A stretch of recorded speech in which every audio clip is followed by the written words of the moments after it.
Recording in progress. Welcome, everybody. Hopefully you're here for the sort of mini IREC town hall. We're going to be doing these every once in a while when the needs arise. This one's going to be focused on a couple of specific areas that we're going to have discussion topics, particular to the application process. So we'll hopefully get some good questions regarding the application and any challenges or problems that people are running into. And then also another section we'll have talking specifically about the DTEG and the latest DTEG release that came out today. So, talking about the minor changes and some of the more significant changes. So we'll have Jim Jarvis on for that, as well as our application experts to be able to answer all of those questions. Right now, looking like we're at 45 attendees so far. And let me see, double checking to make sure we have anybody that may need to be bumped up to a panelist. There's one.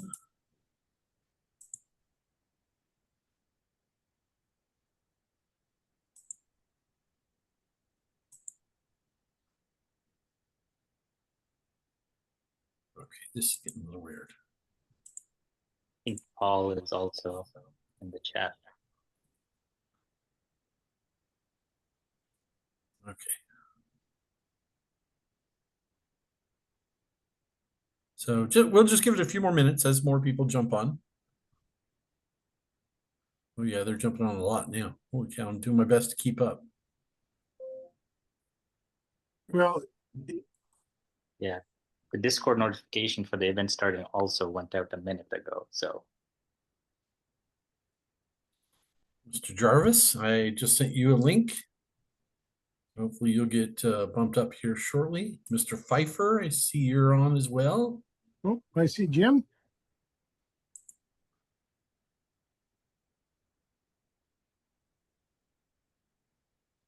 Now I literally see Jim. I'm here. Ah, There's Mr. Joe. Holmes. Hey, Joe.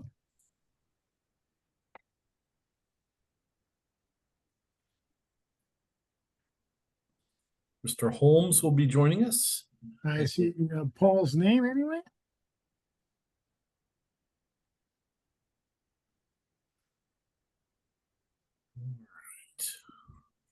And Chris may join a little late, so keep an eye out for him. When he does. All right, we're 2 minutes after. We are already up to 52 attendees with 10 panelists. So at this point, let's go ahead and get started. I am going to first hand it off to our beloved ESRA president, Mr. Steve Taylor, for his President's Minute. It's 1 minute, guys. That's all. 1 minute. Hey, I just want to thank you all for attending. We've got the group assembled here, and I thank all the volunteers for their time. I'm really looking forward to this year's competition. It should be the springboard for the next, level. Like last year, we did the 2-stage, and now we have a demonstration category. There's a number of things that are in the wings right now in terms of what can happen, not maybe for demonstration this year, and we may release it a little early, but next year for certainly next year's competition. But I'm really thankful for your all's attendance. And Andy, that's all I got. I'm not going to be long-winded tonight. So thank you for attending. Awesome. Thanks, Steve. I will hand it now off to Mr. Mohican, who is our queue manager, and a whole bunch of other hats he wears too. So all yours, Mohi. thanks, Andy. Thanks, Steve. Welcome to the 2026 Special Town Hall. A couple of initial comments, or here's the basic agenda that we've got planned for y'all. We'll be talking about a little bit on the IREC Discord side of things, going over the DTEG changes, the application itself that y'all are hopefully a good chunk of the way through, and ending it off with some Q&A. So if y'all have any burning questions, please put it in the chat, or yeah, think about them till we get to that point. So between the last town hall and this one, we've officially started our IREC Discord chat server. And so far we are up to above 500 plus members. So thank you all for helping us make that shift from HeroX to IREC Discord. So far it seems folks are pretty happy and people are engaging with each other and also engaging with the experts such as the ESRA folks, FORs, mentors, and whatnot. So keep the conversation going. Just be mindful of the rules and try to post any questions you all have in the correct channel. That way it gets traction and it just doesn't get missed in something else. So keep it going. Just to give you all an overview, so far we've got students as IREC competitors within our Discord. We've got ESRA folks, so the ones who usually wear the blue shirt during the competition week, our partners, FORs, and many others. So when you're getting instructions or folks are responding, before you all make a concrete decision, just be mindful of where that is coming from, because not all of the folks can make such decisions. Only certain select few members within the ESRA leadership can make those calls. So keep an eye on that. And if you all have any questions, shoot us a message and I can help you all get sorted. Apart from that, handing it over to Jim for the DTEG updates. Okay, thanks, Moby. So I'm planning to talk on this topic for about an hour and a half. Is that okay, Steve? Okay, I'll go less than that. Yeah, we just put out the DTEG here this morning. I suspect many of you haven't had an opportunity to look at it, but go on through it and ask questions on the Discord channel, and I'll try to keep up with that as best I can. Also, I'll just say that the DTEG is a work in progress, and if we botched something beyond all recognition, feel free to provide comments on that, and if we need to make adjustments, we can certainly do that. So here's the way I have the topics arranged. One is just going to be the frequency assignment issue. I know that's one that affects a lot of teams. And then we'll also talk about other GPS stuff, motor related topics, stability related, rocket design, some two-stage related, and then some at the pad kind of things. So we'll start out with the frequency assignment, and we initially put out a directive saying that U.S. teams and teams with reciprocal agreements were going to be exclusively on 70 centimeter, and we backed off of that a little bit, sort of, and I'll try to explain as best I can what the process is going to be. The first thing is just sort of the prime directive. You can't transmit unless your frequency or your device is registered with MCC as part of the portal activities that you'll be going through before the competition starts.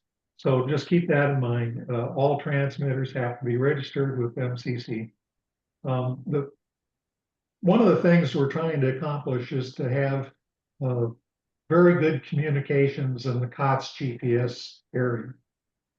That's really important to us because if we're able to do that, MCC, to the extent that they can track the COTS GPS, they can use that signal to warn teams if there's a rocket coming down in their area.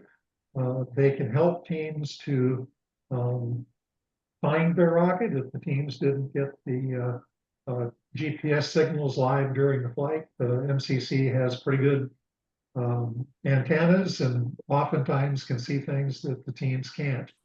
And so there's a lot of reasons for being able to track those COTS GPS, and so we want to try to do that. And so one of the things we're going to do this year is we're going to set aside ranges in both the 900 and 400 megahertz bands that are exclusively for COTS GPS. This is going to be determined by MCC what those ranges are, and I can't tell you what they will be at the moment, but I might speculate, for example, in 900 megahertz that maybe it'll be 80% COTS and the remaining 20% might be SRAD, or maybe it'll be 75% or something like that. That is to be determined.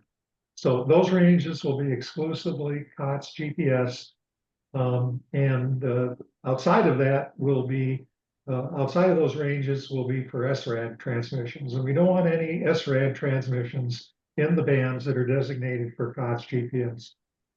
So the way the assignments are going to work is that for international teams that do not have reciprocal ham licenses, and I might also expand that a little bit to teams that don't have practical reciprocal ham licenses, those teams will be assigned 900 megahertz frequencies in advance. This will be through the portal, and they'll be able to sign up for those frequencies in advance, and it'll basically be one COTS channel for each section of the rocket. So if they were a two-stage, they get 2 COTS channels. If they're a two-stage with a deployable payload, they get 3. But that'll be what happens for the international teams. And so they'll be assigned those frequencies in advance. They'll be able to test that GPS equipment in the pits with the permission of MCC.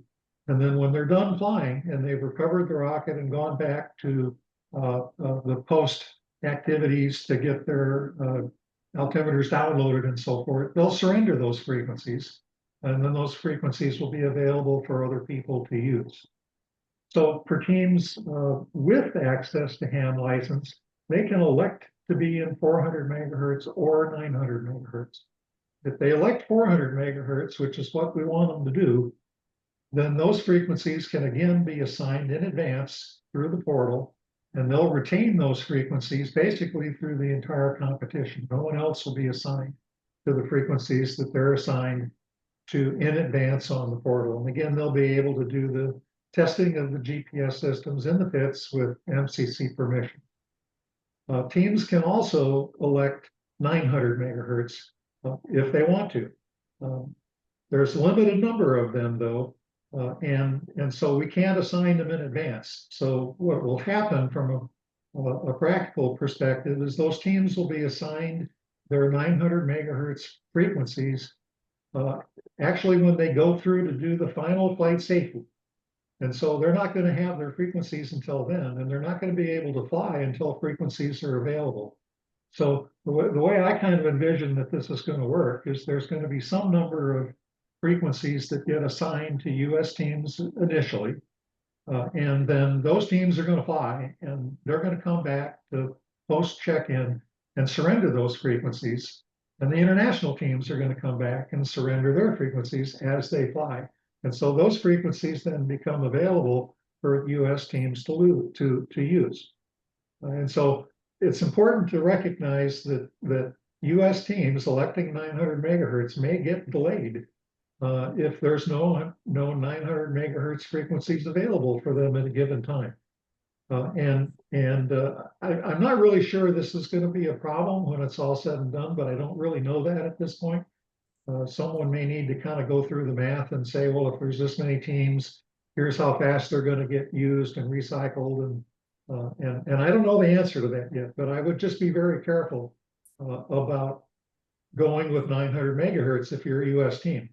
ESRA's been trying to get US teams over to 70 centimeters for years now. So, you know, fair warning that this could be an issue. So go ahead and change. So there's some other GPS things that I wanted to mention as well. One thing we've done is we revised the table of recommended GPS COTS to 3 units.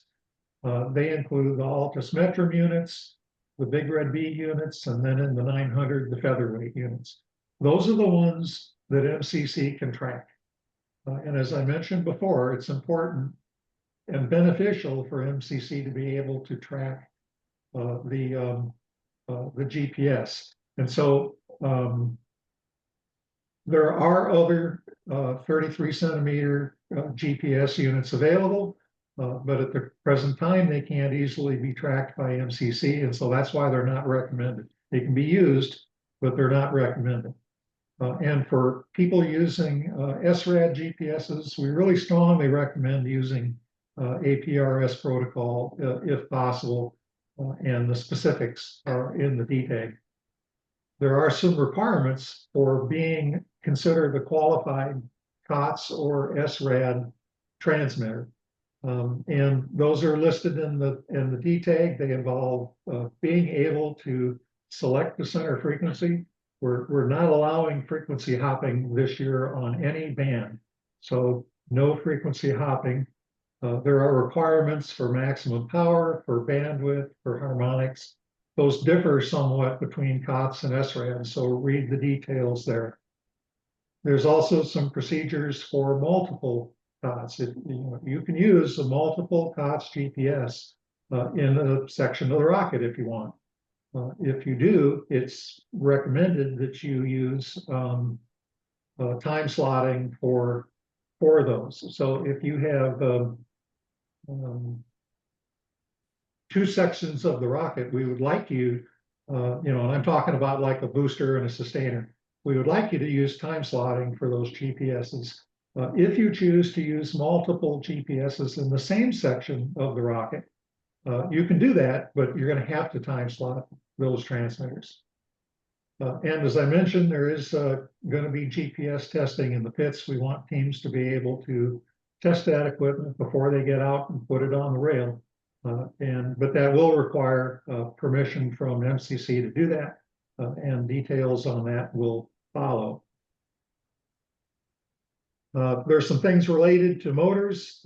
As per the rules and regulations document, you can't use commercial grains and call it an SRAD motor. There's a clarification on the testing and the timing for motors, just to be more consistent. You have to have the motor testing completed by the time you submit your technical report. And that coincides with changing categories.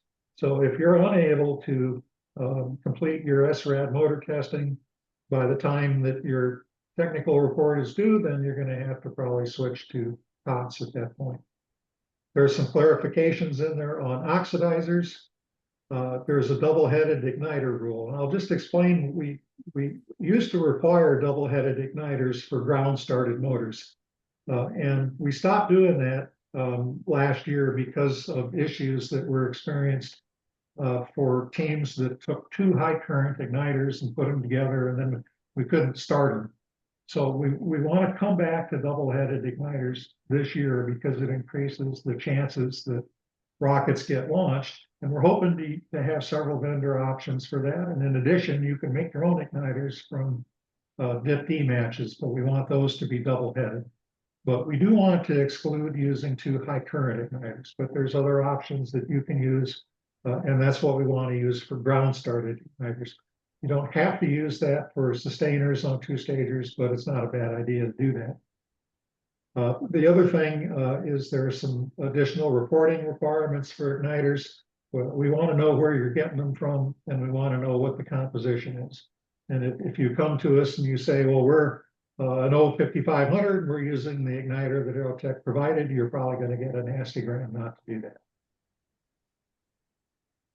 There are some stability related changes.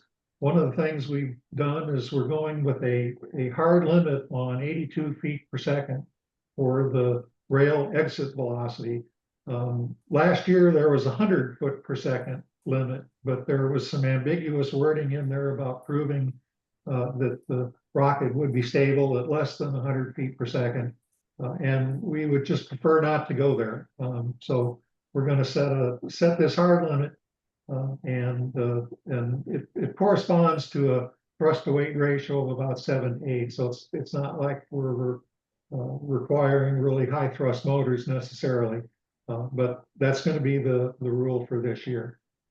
There's also some discussion in there about how to calculate the effective rail velocity. And in a nutshell, the effective rail velocity is the distance the rocket's moved at the time when there's only one button attached to the rocket. So if you've got your two buttons and they're 1 foot up and 4 feet up, then when the rocket is when that second button is left the rail, that's the effective rail length. So if it was a 17-foot rail and the top button was at 4 feet up, your effective rail length is 13 feet. And so what we want you to report then for a rail exit velocity is what is the velocity when the altitude has reached 13 feet.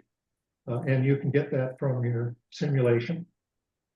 There's also the topic of calculating effective basically rail lengths for tower launchers, and it's the time when the CP has left the top of the tower. There's some requirements in there for minimum and maximum static margins for subsonic and supersonic. They're 7.5% and 10% of the rocket length respectively. One of the things that I'm hoping we can convince teams to do this year is not to have fins that are unreasonably small. There's a couple examples here, and believe it or not, those two rockets did not fly very well. And the 0.8 caliber rule, I mean, going less than that is just kind of silly. 8 is probably not enough, and guys like Chuck Rogers with Brass Arrow recommend 1.25 stability margin. So I think we just like to see rockets that fly better, and these rockets with very tiny fins oftentimes don't fly very well.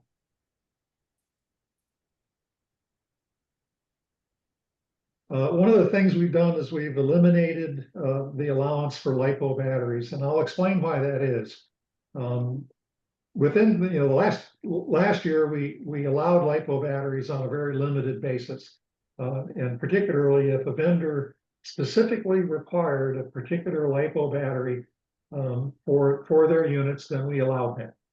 And one of the problems that we ran into is that it was difficult to tell specifically what size batteries the vendor was recommending, because they would recommend one size, but they would sell multiple sizes. And so we had a difficult time trying to say, okay, this is the one that's recommended and this one isn't, and it's just got to be a bit of a mess. And the other thing is we started having vendors starting to put on their websites their recommendations for batteries. So if that continues, pretty soon we're not excluding LiPo batteries at all anymore, and that's going in the not in the direction that we want to go. Believe it or not, this afternoon I actually had a LiPo battery fire. So this is dear to my heart, but we sort of want to avoid LiPo batteries, and that's the reason why. Another requirement that we've added is to report the value of the shear modulus for your fins. Oftentimes the methods the teams use for calculating fin flutter are varied and not always easy to interpret. And so to help the flight safety reviewers, we just want you to provide an estimate or a test result or a vendor number or something like that that tells us what you think the shear modulus value is for your fins.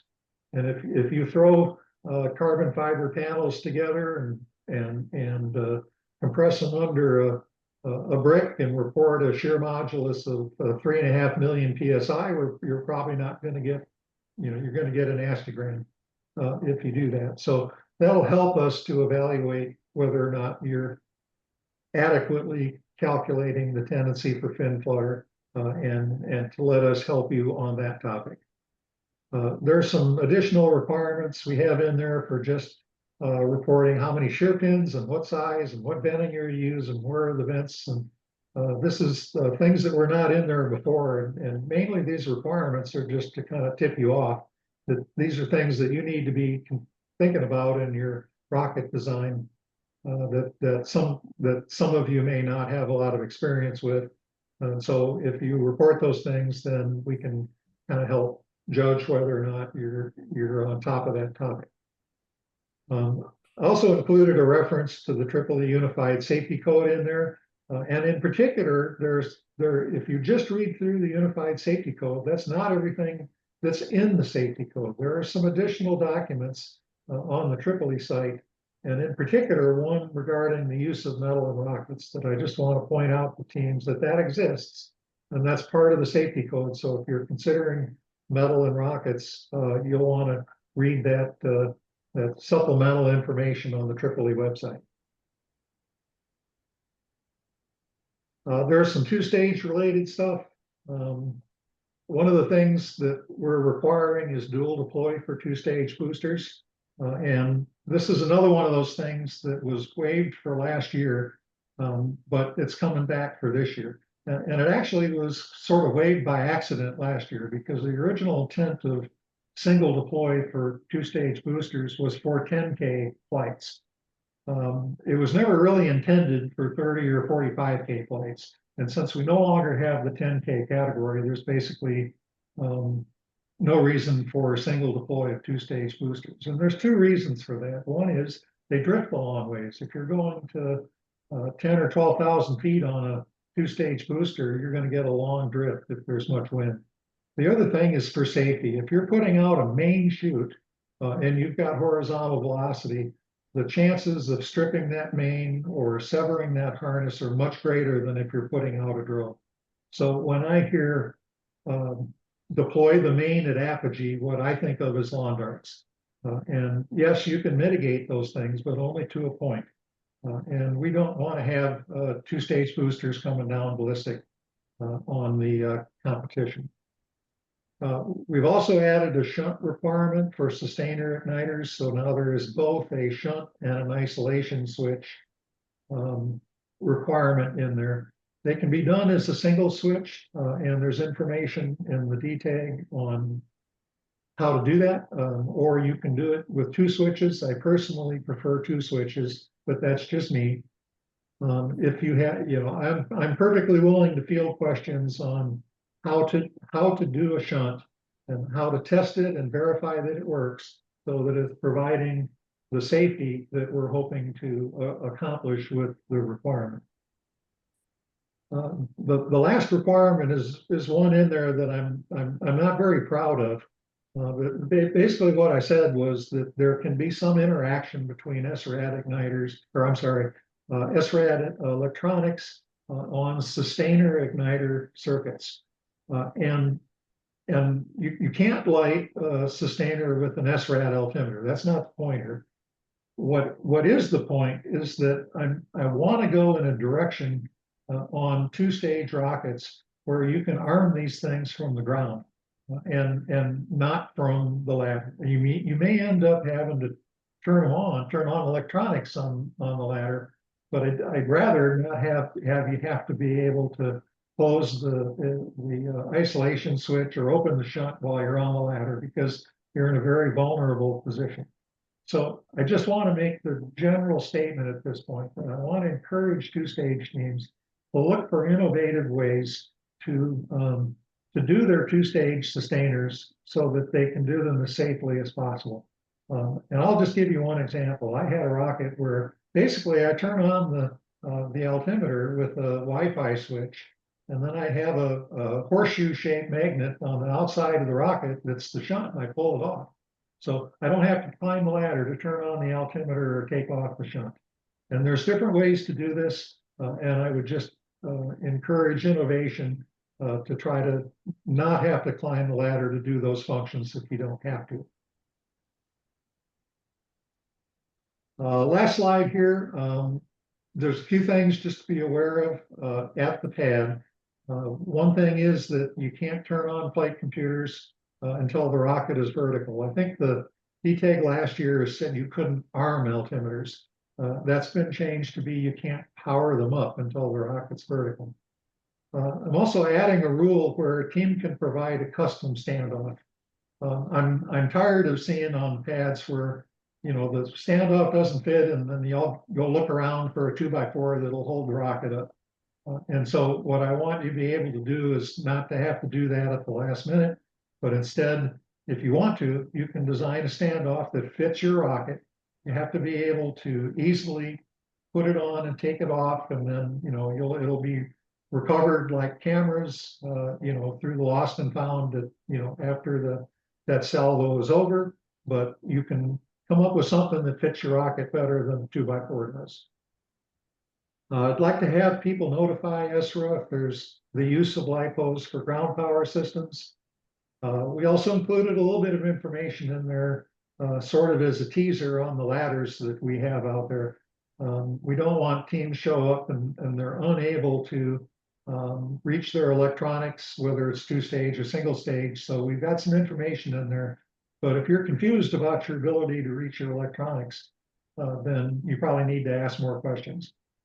And the last thing I'll say is there was a footnote in the DTEG from last year that talked about using Blue Raven altimeters either as one of your altimeter or as a third altimeter for the scoring altimeter. And I think where that came from is there was a desire to be able to use an altimeter that could be downloaded electronically without having to open up the rocket. And that may be a good goal going forward, but we're not doing that for this year. That's all I have. Hey, Jim, thanks for all the hard work and everybody that was involved. And we review these DTAG rules every year. And Jim, thank you for spearheading that for us. Thanks, Jim. And You're welcome. yeah, if you all have any questions, please post them in the Q&A section and we'll get to it towards the end. Up next, we've got the application itself that you all have been working hard on, and Jessica will take it over from here. Okay. So currently we have had 10 actual teams apply and submit at this time. With that said, you do have until the close on October 24th at 5 p.m. Central to make changes to your submission. So please keep that in mind. Mohi, if you'll advance, please. All right. So the big thing moving forward, most of what you see on the online application is a direct pullover from HeroX. So it's not necessarily information or requested information that you have not seen. But for those of you that are new to the process, we do have a preview so that you can create your own team's personal master document. I do know that a team has put up an unofficial document on Discord, which is great. Please remember that that is unofficial, and please check that with the preview that is provided. Going forward and with the progress reports, we will provide an editable document for you guys with those. For when you go to submit, you will be prompted to use or create a Microsoft account at submission. That means when you're completely done and you hit the submit button, it's going to ask you to create or create an account so that you can save and edit for future use. You will need your Microsoft account information to access and edit your application. This is a non-negotiable. So if you get this far and you have issues, we need to know. However, so far, the issues that we have had have been able to be fixed. Ezra staff will not have the ability to edit your application for you after your submission. Once your application is uploaded, I save it personally as a PDF, and nobody has the ability to edit it after that. Mohi. The online application for question specifically number 39, please download the team roster CSV template. I will include the link here in the chat in a few minutes. And it will also be available to be linked from this document. Include all team members who are actively working on the rocket. So everybody in your team that is paid the dues, they're putting their time in. We want everybody, because this is how we are going to get a full count of the participants in the competition. We are no longer part of HeroX. We no longer have their information to use. So this is how we're making a full account of everybody. This is very, very, very important. We understand that teams are only bringing a handful to the location, and that's great, and we'll get that information later. Right now, we want a full list of the team. All attachment files need to be in a separately hosted shareable folder, meaning that you need to use the school's Google Drive or a school's Drive in order to share the links with us. With that said, you need to make sure that all links you provide are shared correctly. This has already been an issue with the limited teams that we have had apply. So please double check that your links are accessible to Ezra staff or to anyone that needs it in that respect. If we have to send out an email to you, then you are at a risk of losing the ability to fly. We are going to make that mandatory that you guys are able to follow up with that. All right. The online application, the rocket specific information you provide is not shared with other teams or sponsors. There is a section under the very bottom that is Midland specific. That information will be shared with Midland, but the rest of the information will not. So anything that's rocket specific, that's team specific, list of names, any of that stuff, that is not being shared. It is only made accessible to those who require access to judge your submissions. Now, some of the information on your CVS that you provide will go into some of our social media, such as how many women, how many men, what your degrees are. That stuff we will use, but not specifically per team or per number, just the overall numbers. Okay. All right, so this is a big one. This has been all over Discord, and we want to clarify that. So what are we actually looking for with your application? All right, we understand that we need the general rocket details because we need to know that you are already putting everything into place for your rockets. But that is not all we are looking at. We realize that you are still building your rocket. We get that fully, and we understand that some of these numbers are going to change, and that's fine.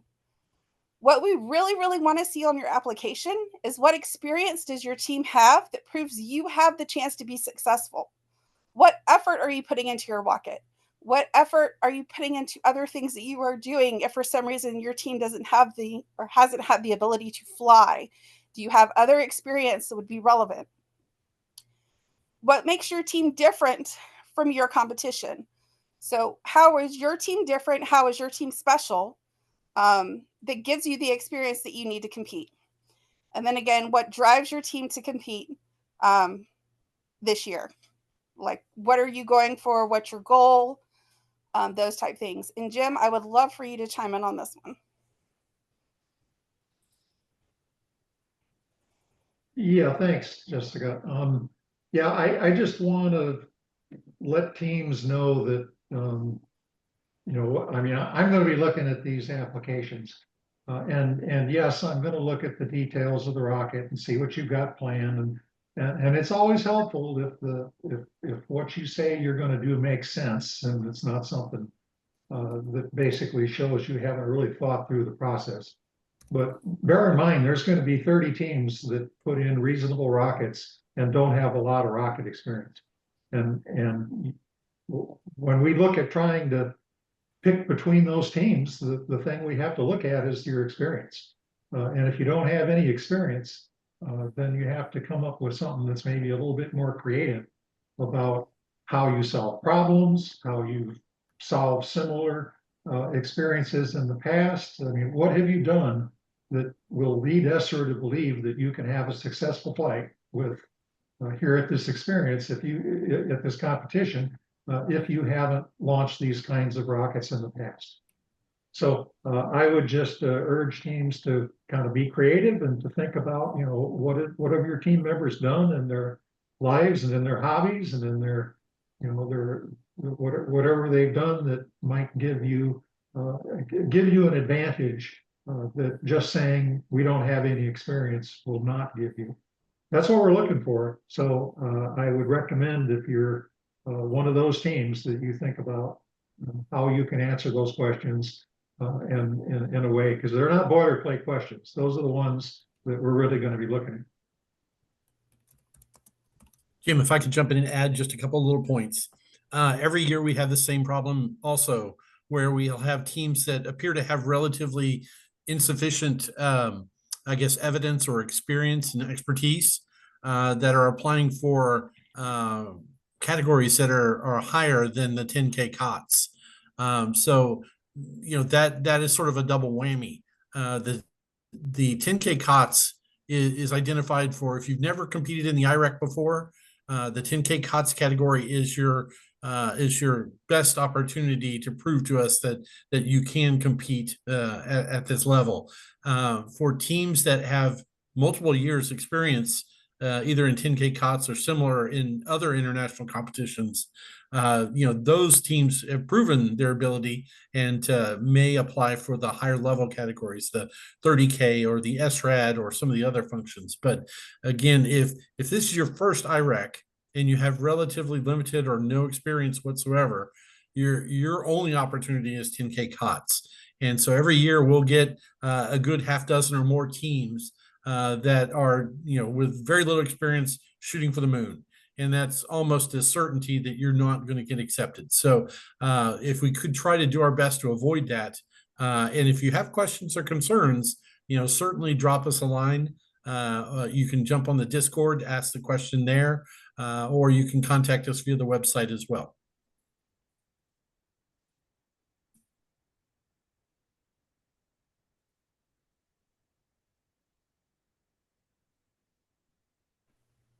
Okay, I think this is it for me. Awesome. Thanks, folks. I guess we'll quickly have a look at the Q&A section. We've got one coming in where it states that, does the radio transmit power limit of 200 milliwatts apply for 2.4 and 2.5 SRAD transmitters? Yes, absolutely. And the XP modules that you're looking at are most likely frequency hopping, which are strictly prohibited.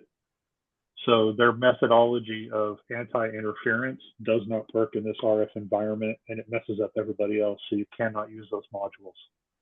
So you don't have to worry about the power of that module. Thanks, Chris.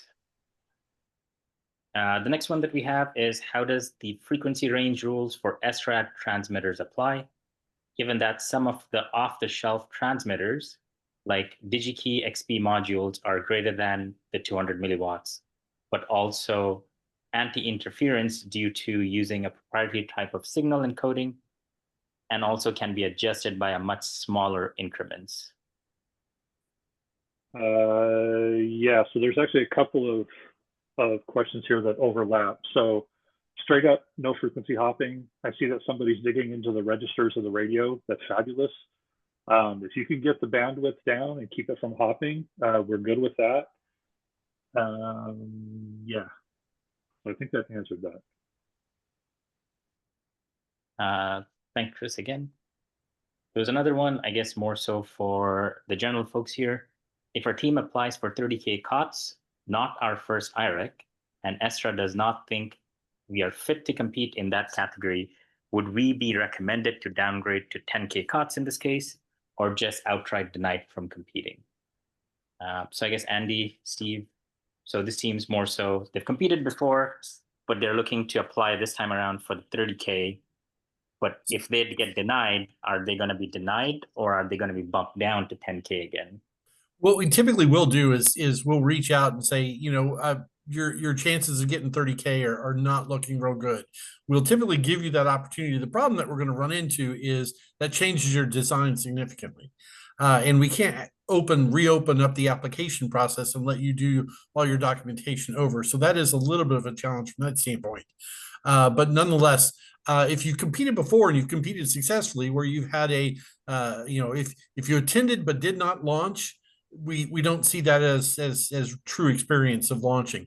If you launched in the past and had recovery failures or had a motorcade or some type of catastrophic issue, again, we have volunteers that are here that have been experienced in reviewing. We have all your documentation, so we can look at the reviews and we can find out if you were, if you just had a bad experience, or you're, a smidgen of bad luck. But if you're getting fairly bad scores across the board in your technical documentation and other functions, that's probably not going to look too good for your team. But if you look like you just had a bad day, launch wise, we'll take that into account as well. So, if you've competed several times at 10K already, and you had relative success in those areas, I think 30K COTS should not be a problem. For sure. Thanks, Andy. And yeah, and as Steve mentioned, we're always trying to improve the competition, add new categories, and make it more competitive. So think about what category suits yourself best and also for your team. And as Andy mentioned, go from there. Another one that we have is general again. What if a team is almost done with their application, but is struggling to find a flyer of record?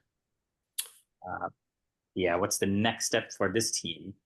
So I'll jump in on that one as well. So the flyer of record has been a requirement for the IREC now for, I think, the last 4 years. And so, it's a situation that we like, if you've only started looking in the last few weeks or last week or two, that's kind of bad. That's a bad situation. You should have hopefully been a little more up front on it. Make sure you're on the Discord. Make sure you submit your information inside the looking for a flyer of record. We did reach out to Tripoli and a bunch of other groups asking for additional volunteers. And so as we get closer and closer to that deadline, we will continue to monitor those teams that are still looking. And we will do our best to help you find something, but you can't rely on us. It's got to be your team. It's got to be your team actively searching the internet, reaching out to all the social media channels, the Tripoli, the NAR, all the other organizations that are out there, and searching yourself. If you're waiting for us to find one for you, you're really putting your team at risk for a relatively easy requirement. Last little piece I'm going to throw in there is there is a piece in there that is specific to paying for the flyer of records travel expenses. And we understand a lot of teams are struggling, particularly international teams, with the currency exchange rates and those kind of functions. There are situations where a flyer of record can do more than one team and split those expenses across. So reach out to other teams in your particular country, particularly teams in India, teams in Turkey, teams in other areas of the world in the international space that are hurting for flyer of records. If one team in your country has one, maybe that person might be open and available to taking on a second or potentially even a third. We don't want to go any more than that, but again, opportunities are still there. So again, don't rely on Estra to find you a flyer of record. You need to be looking actively yourselves. For sure. Thanks, Andy. And it's about a matter of coordinating with other teams and also enticing the flyer of record as to joining on board and helping you all out. Next up, we've got another question with if we can elaborate, I guess, from an Estra perspective on the STEM outreach question in the IREC application. That's an easy one. So STEM outreach, science, technology, engineering, and mathematics.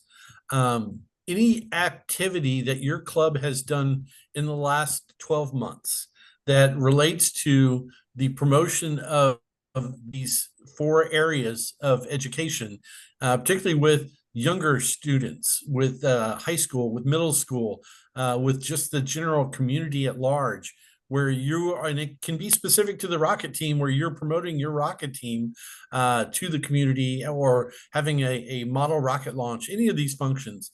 We post quite a few examples of teams doing this in our social media feeds as well. Really, we're just looking for how big of a partner with your community is your rocketry team in promoting STEM to your community. And I would add to that what we're kind of looking for is the experience of the current team. We're not interested if the team participated in some activity 5 years ago Correct. and that sort of thing. We're interested in what has the current team done and what has the current team members done to promote STEM. Good point. And so I'll leave it at that. One question that I had regarding the FOR question, do we have a list? I mean, I see what's showing up on Discord, and it's not very convenient to know who has FORs and who doesn't at this point. Is that all we have, or what resources do we need to tell us what teams are looking and Yeah, there's two different places that we get that information. Discord is one of those. I'll take that back. There are three. They'll submit emails either via general info to Esther directly, or they'll submit to Tripoli. Tripoli has the Flyer of Record mentor search function on their website as well. So we have those listed. We have that in a database type format. Right now, the mentors and Flyers of Record are maxed out, and we really have not gotten very many new ones recently. So I posted that on all of the NAR, the numerous different social media groups that we're in the search for, and we are getting some trickling in. And once we get those names, we post those straight into Discord. And so from that standpoint, we've actually gotten a couple of individuals, former team members who competed recent years, that just got their level 3. And I know there's going to be concerns about, hey, we thought we could use Joey, who graduated last year, who got his level 3 a few weeks ago. Well, while that does meet the Tripoli requirement for a Flyer of Record, Tripoli and Esther are both very focused on having a Flyer of Record that has multiple years of experience, meaning they've flown these type of IREC rockets themselves, or have been a Flyer of Record or mentor teams of similar size before. So having your level 3 for a couple of months and never actually being a Flyer of Record before, that is not going to be really an acceptable option. So we are asking teams to reach out to those that have more experience and expertise, just so that when Tripoli does their formal audit, that there's no questions coming back that saying, hey, this guy just got his level 3. How in the world is he a mentor and Flyer of Record? So that's one of the reasons that we do that audit up front, is to avoid problems later on.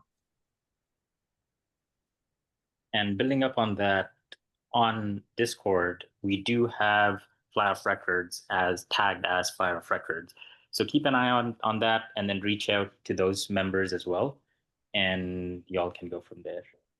Yeah, on our actual panelist here, we have Elaine Russell. Elaine is our new Flyer of Record coordinator. So she will be working directly with the Flyers of Record for the teams to ensure that they understand what's going on. They're kept in the loop, and so we're not going to have any outliers as we've had in the past who feel like Esther has not really spoken to them. So excited to have Elaine here. Elaine, do you have anything you wanted to mention for any potential Flyer of Records who are maybe on this call? I will be contacting them as the applications are all finalized and approved. I will be reaching out to the Flyers of Record to asking them to join, inviting them to join Discord directly. The Flyers of Record, the mentors, and the advisors, as many of them as I can get a hold of, so that we can keep them in the loop as things develop. Fantastic. So Thank you. So they can help us help their students. So real quick, what's the process if someone's coming in, they're brand new, but they could be an FOR? What they need to do a volunteer application, and then what? Well, like it's almost the same process as for the students that are looking for a mentor or a Flyer of Record. There's a place on the Tripoli Outreach website for them to volunteer to be a Flyer of Record, and those go to Andy, so that he can contact them and put them in touch with teams that are looking for a mentor, Flyer of Record. So or they can I don't know, Andy, is there any way for them to Is there any other way for them to contact you if they're not already part of ESRA? Absolutely. We get contacted indirectly, directly, through the Tripoli site, quite a few different angles. And any of those are functionally viable. Our real key point is to make sure that they are a strong candidate for a flyer of record. We need to understand, we had a great example of a gentleman from Poland who was quite excited about being a flyer of record, but admitted up front the expenses for his travel were extreme. Yeah. And so saw a that. lot of teams would not be able to support that, but nonetheless, once we do get a name and an email and get his approval, his or her approval to submit their email and contact information, we throw that directly into the Discord channel and then let the teams do a free for all, reaching out to them. Yeah. And if there were several teams that were looking for a flyer of record, it wouldn't be it would be less of a burden if there were several teams sharing those expenses. Absolutely. And they would probably be more aware of how much it would take to get there because they're going to be doing the same thing themselves. The student teams that are traveling from Poland or whatever would be more aware of what those expenses are.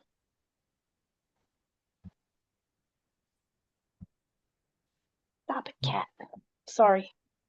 Cat's in my lap. Jessica, Chris, I think you've got your hands up.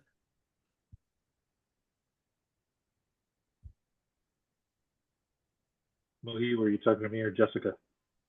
Either or. I don't know who raised first. So I guess yourself. Okay. Sorry, Jessica. I'm cutting in line. So real quick, there's a couple of students that were asking about the power limits. I'll answer that real quick. That is the power limit. The 200 milliwatt power limit is for the 2 meter, 70 centimeter, and 900 megahertz bands, because those are the bands that we're using for tracking. Now, that being said, you do not get to, fill out the portal and say you're going to run 1 kilowatt on 1.2 gigahertz. Okay. I've gotten some really interesting requests. I want to run, 10 or 20 watts and things like that. We need to keep that to a gentle roar. So I understand that you need more power up in those bands, but when you're doing video and things like that on the 1.2s and the 2.4s, I'd really like to keep it to 1 watt. You should not need any more than 1 watt. If you need more than 1 watt, you need to go back and look at your antennas and do some more analysis. However, there is not a strict limit on those powers. But think about when you're filling out the portal and putting all that detailed information in, because we will reject it if it's crazy, okay? So just keep that in mind. Thanks, Chris. Jessica, I think you wanted to touch base on a question. Yes, in reference to flyer of records. So if we look in the chat, I have posted the link for the flyer record search for Tripoli, and I have also posted the link to become a mentor with Tripoli, and I will also add both those links to our website as well.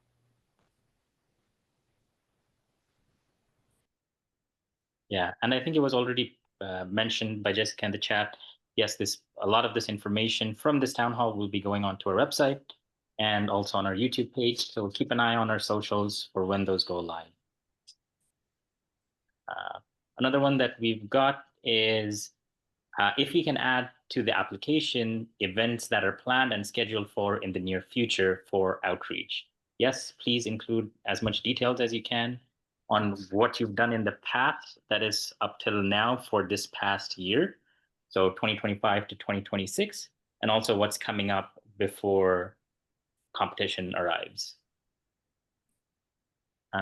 Anyone else wanted to chime in on that particular question? Well, you nailed it. Perfect.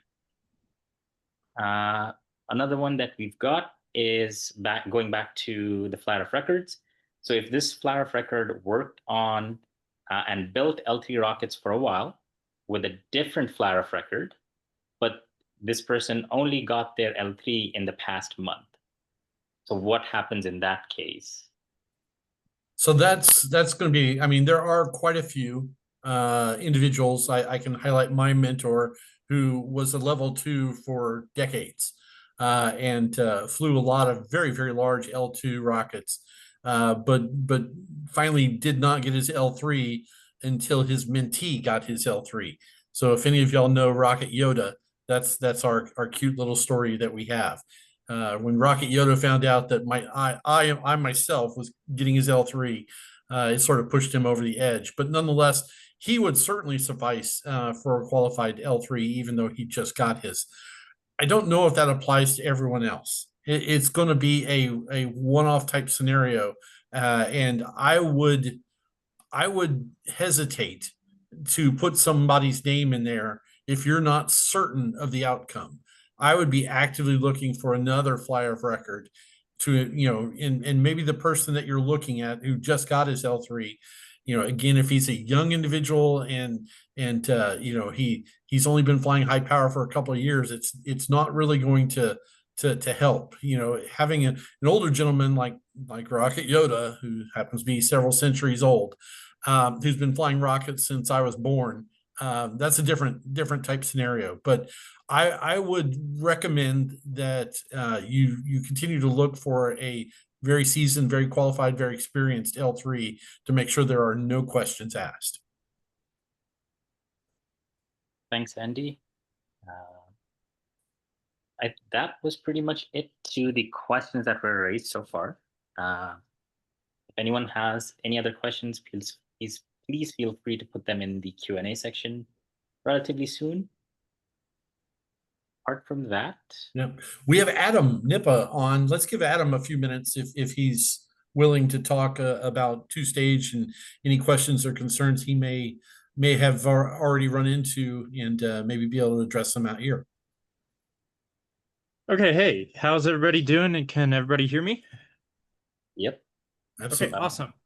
So let's see, a couple of the questions that we've seen so far with two-stage.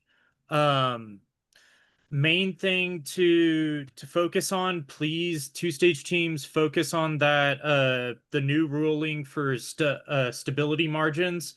We're no longer focusing on calibers of stability, and we're now focusing on percentages. That's going to really help in making sure that our two-stage flights are safe. And then another point that I just wanted to make sure everybody was on the same page of is go and read in detail the new requirements regarding shunts and inhibiting switches, and make sure that you message us in the multi-stage questions chat in the Discord if you need clarification, and we'll be more than happy to help you out there. And I'm trying to think if there was anything else. Last but not least, for two-stage, there is a new ruling regarding payloads. You must have the payload in the sustainer.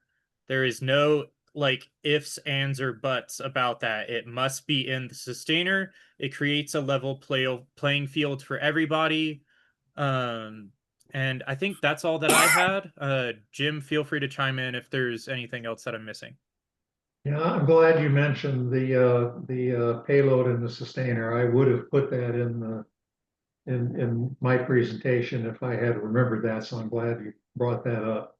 The other thing I'll say, just to reinforce what you said about questions on shunts and switches, as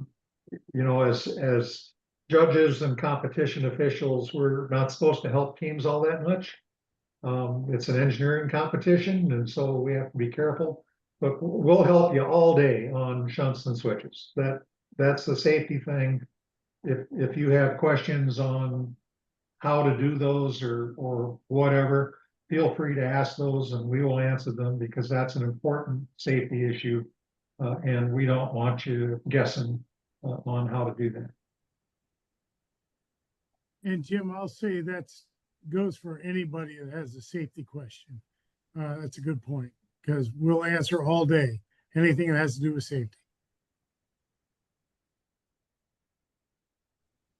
Hey, on the safety thing, Steve, I'm hoping we can tack this on, but ground station communication for hybrids, I know that's kind of borderline, but given the constraints of how the systems work, I think it would be a good idea to be able to answer some questions here and there on helping folks get stable ground station communication systems for hybrids.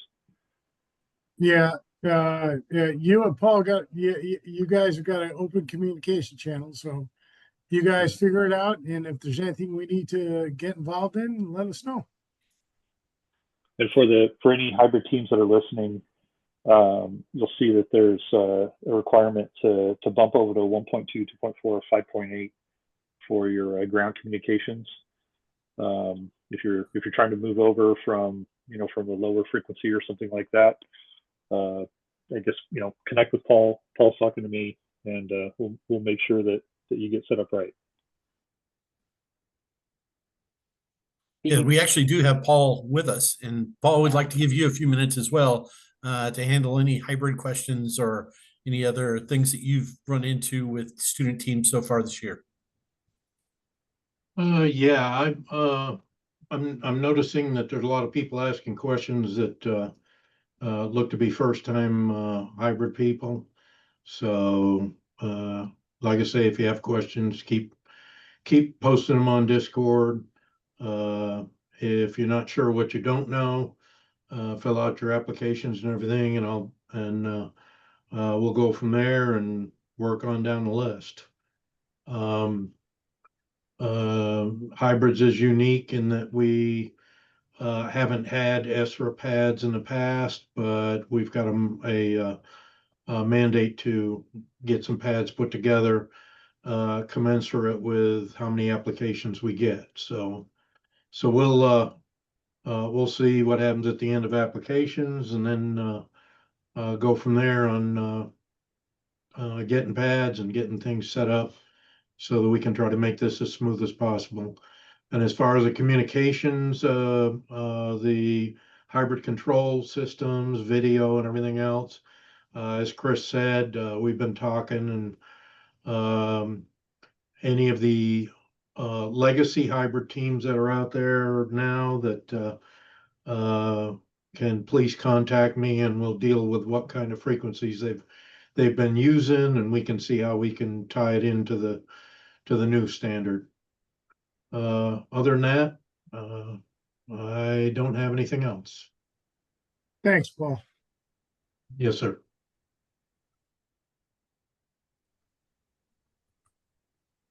Okay, Mohi, anything else? We got any more questions?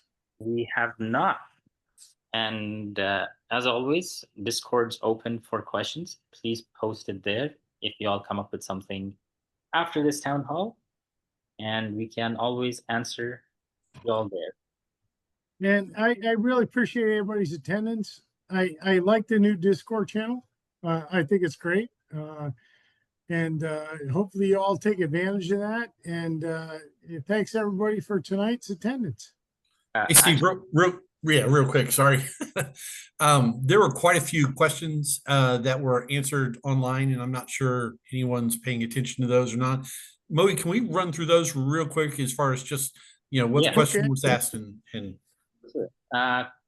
one of them we got was, do we enter our university team ID or personal ID? University is always preferred, so go with that. Slides and this recording will be made available, so hang tight for that and keep an eye on Discord and website and socials for that. Aerotech will be present, so that includes Wildman and Aerotech for helping y'all with motor assembly, since they're our primary vendors. So we'll put the details on when that's happening as we come closer to competition. For question 39 on the 2026 application, needing to include all team members working on the rocket. Yes, so Jessica, if you want to chime in, but we do want everyone to put all their active team members on there. Exactly. If you have a team member that has paid a fee to be part of your team, or has filled all the paperwork out and is part of your team, they need to be on the list. This does mention faculty and advisors as well. I'll ask Andy to clarify on that if they need to be on there as well. I'd appreciate that. If we could get the faculty advisors on there at a minimum, but include your mentors and flyer record as well. Yeah. So maybe for future, we can take an action to update the title to be team roster rather than just for students. Sure. That way we have all the details necessary. In terms of what information needs to be put down, mainly follow what you're doing at school. So if you're doing an undergrad, as your school categorizes you, as Jessica mentioned, utilize that. That'll help keep things standardized. A bunch of questions on the GPS and telemetry, which we've already answered. What else did we have? Frequency. Already answered this. Frequency hopping is disabled, yes. A lot of flyer of record questions, which we've already taken care of. And one last one that came in was, are we able to have an L3 mentor that does not travel to competition, but have a senior student FOR as recommended by the DTEG? As far as we know, we need a flyer of record that's an L3 person to be present on site at competition until y'all launch and recover. Andy or Steve, do y'all want to chime in on that? Nope, that's absolutely correct. That's correct. Yeah, those were all the questions that we received for today. I guess back to you, Andy or Steve, to close it off. Go ahead, Andy. We're good. We're good. And it's a little bit after 8 o'clock, so I don't want to take it any longer. Thank you, everyone. Appreciate your attendance. And again, we'll post all the information and data and recordings up on our social media channels and Discord. Take care. Oh, Jessica, Thanks, did you have a question?